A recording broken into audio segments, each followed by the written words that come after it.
कुल्ल शैइन अहसैनाहु फी इमाम मुबीन। वकुल्ल शैइन, इसमें दो बातों पर उन्होंने जोर लगाया, वकुल्ल शैइन और फी इमाम मुबीन। अल्लाह ताला फरमा रहे हैं कि वकुल्ल शैइन अहसैनाहु फी इमाम मुबीन, हर चीज़ को हमने गिनकर उसको महसूर करके रखा है किसमें? इमाम मुबीन के अंदर हर चीज़ को कहा है। लिहाजा अगर कोई आदमी ये कहता है कि इससे सिर्फ नाम अमाल मुराद है, जैसे मैंने अपनी पहली वीडियो में बताया था कि इससे सिर्फ नाम अमाल मुराद है, मैंने सिर्फ नाम अमाल नहीं कहा था, इससे नाम अमाल मुराद है और ज़्यादा ये वाज़ेह है इसलिए कि उसकी तायीद दूसरी आयत से हो रही थी।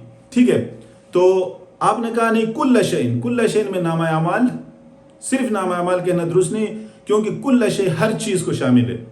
एक ये पॉइंट है।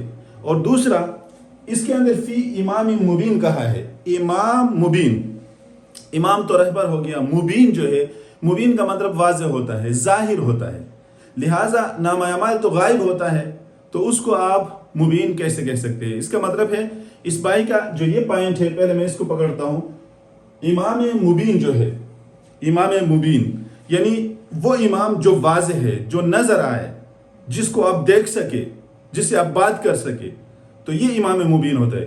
वाकई ये बात है और बड़ा अच्छा पॉइंट है। इस्माइली भाई कहते हैं कि इमाम मुबीन जो है, इसी वजह से इस्माइली भाइयों का अकीदा ये है कि हज़रत अली रज़ी अल्लाह ताला अन्हु अपने ज़माने में इमाम मुबीन थे। इसके बाद वाले अपने ज़माने में, हर इमाम अपने ज़माने में इमाम मुबीन होता है, और आज जो हाजिर इमाम है वो इमाम मुबीन है। लिहाजा वो जो पीछे गुजर चुके हैं वो आज इमाम मुबीन नहीं है, क्योंकि वो गायब है, वो मौजूद नहीं है।